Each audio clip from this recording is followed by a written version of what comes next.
સો ધોળકાથી આવ્યું છે આખું મંડળ અને એક બહુ મજાની વાત છે, પણ આપણે પહેલા આમને જ પૂછી લઈએ કે શેના માટે આવ્યા છો તમે મહીપતસિંહ ફાઉન્ડેશનમાં? મહીપતસિંહ ફાઉન્ડેશનમાં આ બધા અમારા સગા સંબંધીઓ છે અને એ સગા સંબંધી છે. હા, મારા વિડીયો જોતા હતા, એના ઉપરથી એમને પ્રેરણા મળી કે ભાઈ અમારે બી દાન કરવું છે. એટલે તમે શું કાર્ય કરો છો? હું તો ઘઉં ચોખા પૂરા પાડું છું. બાપુને બી ખબર છે, જેટલા બી ઘઉં ચોખા બી આપણે જરૂર હોય એક ફોન કરે એટલે આપણે ઘઉં ચોખા આપીએ છીએ. પછી આ મારા વિડીયો જોયા અને પછી આ બધા સગા સંબંધીઓને એમ થયું કે અમારે બી દાન કરવું છે, એટલે અમને 1 લાખ રૂપિયાનું દાન કર્યું છે કરિયાણું, અને 1 લાખ રૂપિયાનું અમારા દાદાએ દાન કર્યું છે. ઓ દાદા, શું કહેવા માંગશો તમે? હા, હું આ બધાને આપવાનું કર્યું ને દાન, એટલે ત્યાં કે સારું કામ થાય છે, એટલે મેં 1 લાખ રૂપિયા દાન કર્યું. તમને વૃદ્ધાશ્રમ એવું કેવું લાગ્યું? બહુ સારું લાગ્યું. બહુ જ સારું લાગ્યું. સેવા અને સેવા સારી આપે છે. તમારે રહેવું છે?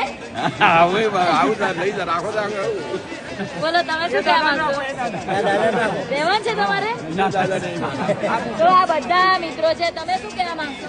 બસ અમે બધા નીલકંઠ યુવક ભજન મંડળ ચલાવીએ છીએ, ગામ ચલોડા, તાલુકો ધોળકા. ગામડે ગામડેથી ભજન કરીએ છીએ, જે કાંઈ ભજનમાં આવક થાય છે તેમાંથી અમે આવી રીતે દાન પુણ્ય કરીએ તો છીએ.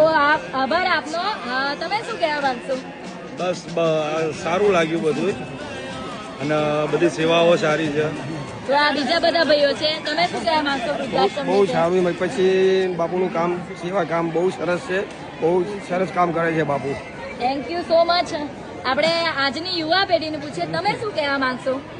કઈ નહીં, આવું દાન કરતું રહેવું જોઈએ અને અમારા આખા ભજન મંડળ તરફથી દાન કરેલું છે. તમે પણ ભજન મંડળમાં છો? તો એવું છે, તમે શું કહેવા માંગશો?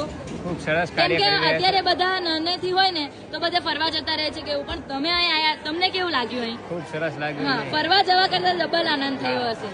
હા, તો તમે શું કહેવા માંગશો? બસ સારા તો ખૂબ ખૂબ આભાર આપ સૌના આખા મંડળનો.